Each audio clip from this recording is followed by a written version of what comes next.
Michael Van Runkle here for HotCars.com. I've got the brand new Ford Bronco Raptor. This is the most hardcore off-roading vehicle you can buy from the factory today. But I think the main revelation has been how well it drives on the pavement with the 37-inch tires, with all the long travel suspension in the world. But of course, we had to get out here and show you what it can do in the dirt. So let's hit the trail.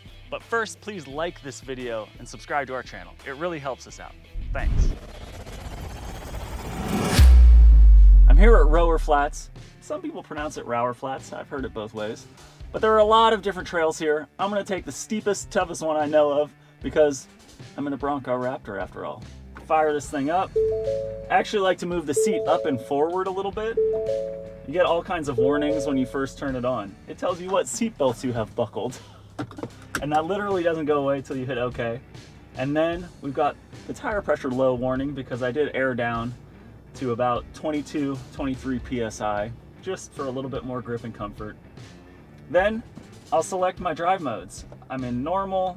I'm gonna pop it over into rock crawl, which is gonna automatically shift me into 4 low. So I gotta put it in neutral for the 4x4 shift to happen. You can feel the truck just move because all of a sudden we've got a lot more torque. That automatically disconnects the sway bar, turns off the traction control, and locks the rear differential as well. So you've got all these settings. It plays with the shocks too, steering weight, exhaust note. You can also control some of that on the steering wheel here. But if you're just using the GOAT modes, it does okay. Personally, I'd prefer a manual shifter like on a Wrangler or a 4Runner. But then again, it's nice to just be able to turn the dial. You can see I've got a nice backup camera going here. Oh, no, this is my forward camera so that I can see where my wheels are gonna go. You don't want to crank it too hard. We are in 4 low after all. But you can hear it's allowing the engine to rev up real high. We've got a 3.0 liter twin turbo V6 doing 418 horsepower and 440 pound-feet of torque and a 10-speed automatic transmission. Now that combination is really great on the road. Highway cruising is easy, city driving, very smooth shifts. Out here on the trail, especially in 4 low, it tends to want to shift too much. And really, if it lets you rev up super high, this thing has so much torque that you're just going to slip the tires anyway. So I end up mostly putting it down in manual mode on the shifter here and then using the paddle shifters to make sure I'm in a good rev range for whatever I'm doing. But you can see with the sway bar disconnected on a pretty steep little descent here, nice and rutted and bumpy, it's a smooth bumpiness, not a rough bumpiness. And we love a disconnecting sway bar. Funny enough, the Bronco doesn't even have a rear sway bar. Some do, and the brackets are there, but they think that the Fox Live Valve 3.1 shocks on this thing do a good enough job controlling body roll that they don't even need a rear sway bar. And after I heard that, I kind of agree. This thing does great in terms of sports car-esque handling and driving. You're gonna hear my gear rolling around back there, and for that I apologize. Now we're here on this trail, and this is what they call the first gatekeeper. It's a nice steep climb with a pretty seriously deep rut. My friend the other day could not make this up this. We had to leave him behind immediately. But in the Bronco Raptor, you're about to see how ridiculously easy it is. It's real steep. We've got the inclinometer gauge going here. We're climbing up, first gear. It's a little bit bumpy, but basically don't even have to choose a good line because we're in a Bronco Raptor and you just go straight up it. It's so silly. Oh. And then, but you can hear the engine really revved up high. So I'll use the paddle shifter to shift into second and it sort of lurches forward there. Again, you want to pay attention to what gear you're in here because you will start to slip. That's another little tough segment that like most SUVs might have trouble with. Again, the Bronco Raptor, absolutely nothing. I don't even need really on a trail this steep and this rutted, don't even need the camera. 37-inch tires. They are BF Goodrich all-terrain KO2s, not mud terrain, which is a little bit of a surprise. I asked the Ford engineers why they didn't go with mud terrains, and they said, you know, really, 90% of people are never going to take this thing off-road. which is a shame because demand for the Bronco Raptor is so insane that I met a guy yesterday who's selling his allocations at $50,000 over sticker, no problem, all day. Sold them out immediately. But that's just wild. This Bronco has an $80,000 sticker, so figure $130,000 for people who are gonna try and get it. Then again, it does all this stuff crazy well. I'm not even going fast. This is a nice steep hill. You can see the sun is starting to get in my eyes because we're looking so steep up this hill, and the Bronco just climbs it. You can feel the ruts and the bumps, but you just like keep your foot down and you don't even have to worry about what line you choose. And to a certain extent, I would argue that the Raptor is too good at what it does. Look at this trail. That is nice and rutted. A lot of rocks, steep sections, off-camber ruts. And we're just gonna go straight up. What I've been calling the YouTuber line. We don't even have the front differential locked right now. I'm choosing the hardest line here on this climb, and we're just going up the hill. I don't have to worry too much about throttle modulation. I'm not left foot braking. It's just going straight through the hardest stuff. Now, coming over a little ridge like that, you do appreciate your little front view camera, but if you turn that off, you've also got CarPlay, because this is a modern vehicle that's going to end up costing into six figures.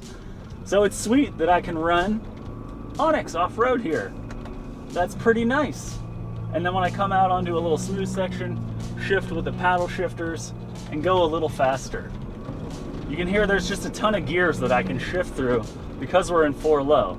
In 4 high, which honestly, it probably could have done all of this in 4 high, you have fewer gears to shift through because the ratios are a little bit closer. A little bit less close, that is. Again, I had the choice between the hard line or the easy line here. I'm in a Raptor. I'm choosing the hard line every time. This is wild. It just goes straight up the hardest part of this trail.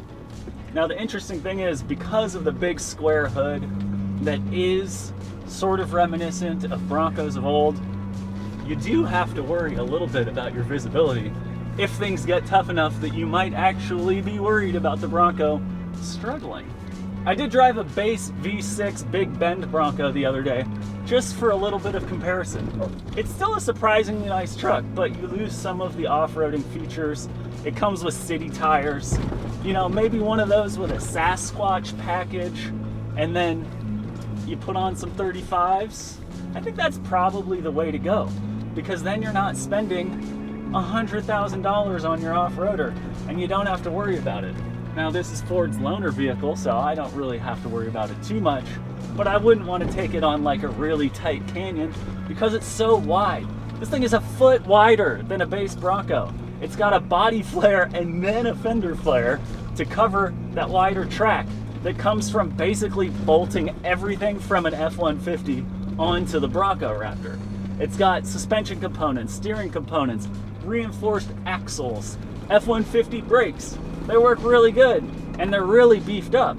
On Ford's press trip for the Bronco Raptor, they took us to Johnson Valley and had us do the most insane rock crawling I've ever seen. I asked them, how many ball joints did you bring? Because this is a bunch of amateur journalists, and they're gonna just break stuff. Those engineers, displaying a lot of confidence in the product, they brought no backups. Now, we did lose a few fender flares that got torn off, or at least scratched off and like were hanging off, and we banged those skid plates and rock sliders. But mostly, the Bronco Raptor just did that legit King of the Hammers course section that one guy there told me he drove for the first time ever in a vehicle, and he called it her problem. Off-roaders like to refer to the pucker factor. When you're really off camber, you can't really see what's coming up next. You're driving by feel, and you're getting a little nervous that you might roll or tip. It's called the pucker factor, and you can guess why. And with the Bronco Raptor, the level of difficulty of a trail that you would have to drive on to get that feeling is just beyond. I would never do it. I don't even know where it is. You'd have to basically drive off the side of a mountain and do some legit Ultra 4 racing. I've jumped this thing. I've gone 100 in the dirt. I've gone 100 over whoops. It's crazy. It just does the stuff. And it does it with confidence. The steering is pretty good for electric power steering. You can change the weight, but I just let it do its thing. The suspension is incredible.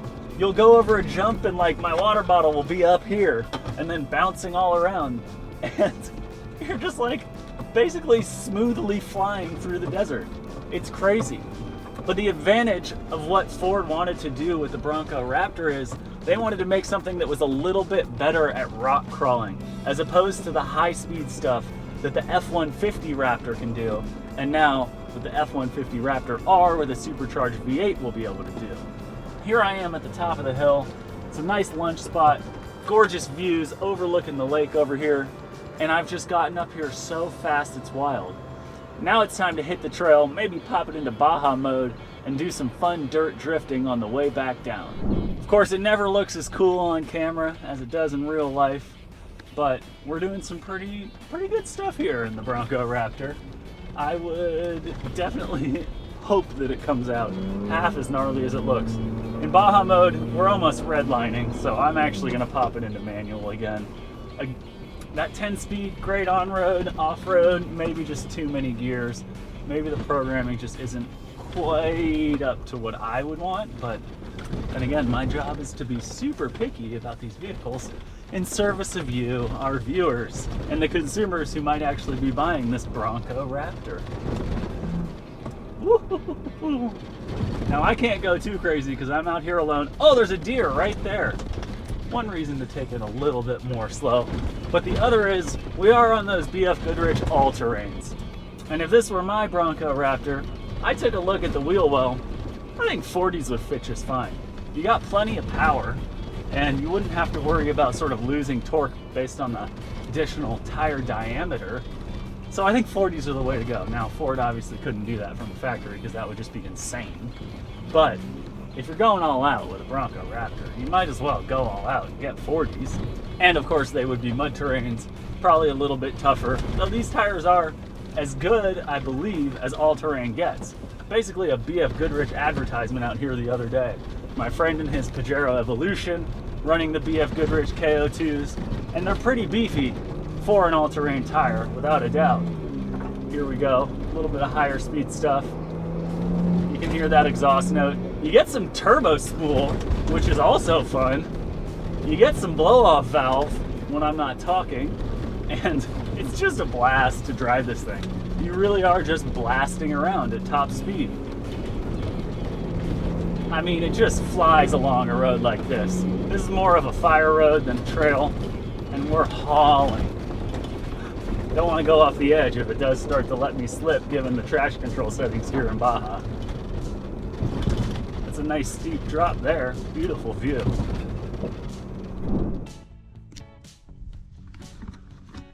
Well, I had just turned the camera off after a little segment about how mud terrains might be a better idea on the Ford Bronco Raptor. And here we are. Luckily I brought gloves and some gear, and Ford does include that full-size spare. This is part of the off-roading experience. But you could see on video I wasn't going that crazy. I was pushing it a little bit. This tire looks like it just completely shredded on the sidewall here. So there might have been little weak part there, or I hit a rock I didn't see. Well, we certainly are glad Ford provides a full-size spare, but this also gives us a chance to check out the suspension of the Bronco Raptor and these brakes, which are pretty sweet. Very big, sourced from the F-150, as is the wheel carrier. And we've got studs for when you get a flat and you need to replace it. You don't have to worry about bolts. You've got studs to hang that tire on. And the jack and everything are pretty well made. So we're learning more about the Bronco Raptor here today. Well, a little sweaty on a hot day on the trail. Got my tire deflator, so I've got matching pressures all around because, of course, the tire on the back was inflated to road going pressures. So now I need to be a little bit more careful because I don't have another spare. Certainly glad Ford ships the Bronco Raptor with a full-size spare because I can at least get back to the pavement confidently. But unfortunately, I won't be able to show you guys quite as much of Baja mode as I wanted. Still, it's a learning experience. The tools that Ford ships in the back under the mat work very well. You don't have to struggle too much, and there is a little extension piece for the jack because after all, this thing has all the suspension travel in the world, so you gotta be able to jack it up pretty high. You got a big 37-inch tire off. Let's get back on the trail, have a little bit more fun before we wrap this thing up. It is exactly doing stuff like that that gets you into trouble. Because this vehicle is so capable, you get a little overconfident. And I probably got a little overconfident. I was blasting around too hard because the Bronco Raptor makes it feel so smooth, but you're really putting a lot of strain on your tires. It's like you're in a Polaris RZR, except the RZR weighs 3 times as much. So you're putting a ton of pressure on those tires. Maybe I should have aired down more, but it's always those higher speed sections where you can't pick up every little rock on the road and every little boulder that you're going to be going over and that might pierce your sidewall like that. Best news is it's just a tire, easily replaced, and I can keep moving. Nothing happened to the truck. The truck is doing just great. It's definitely me and the tires that are now a little bit tired. Thankfully, I've only got a little bit of a ways left to go before I reach the pavement, and then it's just smooth sailing at, 80, 85 miles an hour because this thing is just a pleasure to drive on the highway. My Montero headed back after a day of off-roading. First of all, the interior is super hot because your AC can't be running, otherwise the engine might overheat. And then the AC can't really keep up with trying to cool it down after you've already gotten super hot. So having the comfort of a truck like the Bronco Raptor does make a huge difference if you're just going out for a nice quick jaunt out of town. Well, here we are back on the pavement. Time to switch it out of Baja mode, which you can do while moving because it's not 4 low. Just put it back into normal mode. Would have been an excellent tarmac jump here, but we're taking it easy. No tires left after all. It's been pretty eye-opening to see how hardcore the Raptor is off-road, but then when you get back on road, smooth sailing. Really impressive what Ford has been able to do in terms of making a vehicle that can do everything and do it well. The pricing is a little iffy. How are you going to justify $50,000 over sticker? Well, that's what the market will bear and people are willing to pay it, apparently. We'll see when they actually start shipping to customers. As far as I know, they're supposed to start building them next week. It's probably going to be a little while before these get into the hands of the public, and hopefully somebody can get this truck because I've thoroughly enjoyed driving it, both on the tarmac and for a little bit of off-roading. Now it's time to stop here right before getting back on the highway, air those tires back up to full pressure, and head home. I hope you learned something watching this today about the Bronco Raptor, about how to drive the Bronco Raptor or maybe not get a flat tire. And if you want to learn more about the on-road driving dynamics, check out our other video here on the HotCars YouTube channel. In the meantime, before you sign off, please like this video and subscribe to our channel so we can try to beat the algorithm. Thanks.